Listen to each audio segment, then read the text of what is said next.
السلام علیکم دوستو۔ مسیح دجال کے بارے میں بہت سے لوگ یہ سمجھتے ہیں کہ وہ ایک عجیب و غریب مخلوق ہے جس کی ایک آنکھ درمیان میں ہے اور اس کی شکل خوفناک ہے۔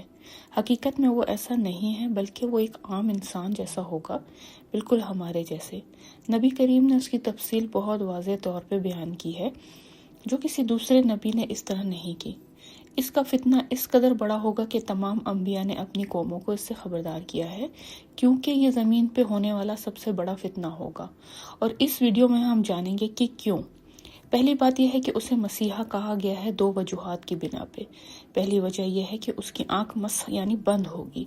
نبی کریم نے فرمایا کہ اس کی آنکھ انگور جیسی ابری ہوئی ہوگی، جیسے اس میں سے پانی نکال لیا گیا ہو۔ دوسری وجہ یہ ہے کہ وہ 40 دنوں میں پوری دنیا کا سفر کرے گا۔ پہلا دن 1 سال جتنا لمبا ہوگا، دوسرا دن 1 مہینے جتنا، تیسرا دن 1 ہفتے جتنا، اور باقی دن ہمارے معمول کے دنوں کی طرح ہوں گے۔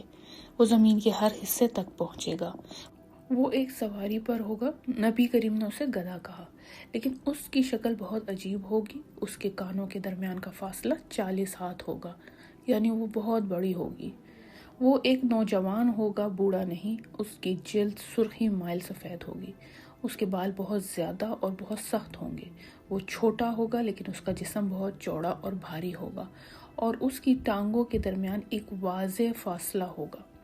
سب سے اہم بات یہ ہے کہ اس کی پیشانی پہ کافر کافرے لکھا ہوگا، اور اللہ کی حکمت سے ہر مومن اسے پڑھ سکے گا، چاہے وہ پڑھنا جانتا ہو یا نہ۔ اس کا فتنہ اس قدر شدید کیوں ہے؟ کیونکہ وہ دعویٰ کرے گا کہ وہ اللہ ہے۔ وہ اسے ایسے کام کرے گا جو بظاہر صرف اللہ ہی کر سکتا ہے، لیکن ہم یقین رکھتے ہیں کہ یہ سب اللہ کی مرضی کے تابع ہوگا۔ وہ 2 دریاؤں کے ساتھ چلے گا، ایک جو جنت کی مانند ہوگا اور دوسرا جو جلتی ہوئی آگ جیسا ہوگا۔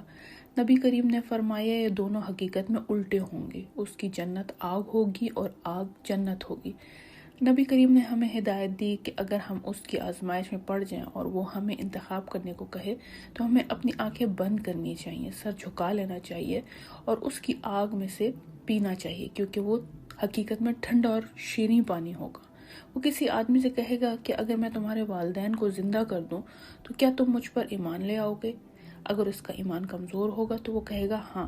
پھر وہ ایک جن کو بلائے گا جو اس کے والدین کی شکل میں آئے گا اور کہے گا کہ یہ صحیح کہہ رہا ہے، اور وہ شخص ایمان لے آئے گا۔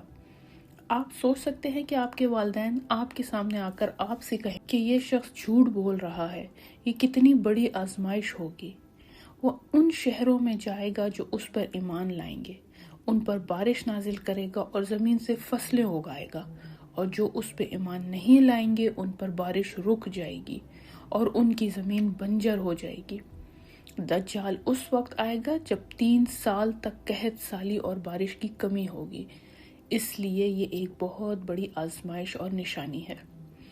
ایک نوجوان جو اس وقت کے سب سے بہتر اور نیک لوگوں میں سے ہوگا، دجال کے سامنے آئے گا اور لوگوں سے کہے گا کہ یہ جھوٹا ہے، اس پر یقین مت کرو۔ دجال اس آدمی کو 2 ٹکڑوں میں تقسیم کرے گا اور پھر لوگوں سے کہے گا کہ اگر میں اسے دوبارہ زندہ کر دوں تو کیا تم مجھ پر ایمان لے آؤ گے؟ پھر وہ اسے دوبارہ زندہ کرے گا۔ وہ نوجوان کہے گا کہ اب تو میرا یقین اور پختہ ہو گیا ہے کہ تم واقعی دجال ہو۔ وہ لوگوں سے کہے گا کہ یہ سب صرف میرے ساتھ ہو سکتا تھا، اس پر یقین مت کرو۔ دجال اسے دوبارہ قتل کر دے گا اور وہ اللہ کے نزدیک سب سے عظیم شہید ہوگا۔ دجال 2 شہروں مکہ اور مدینہ میں داخل نہیں ہو سکے گا کیونکہ ان کی حفاظت پر فرشتے ہوں گے۔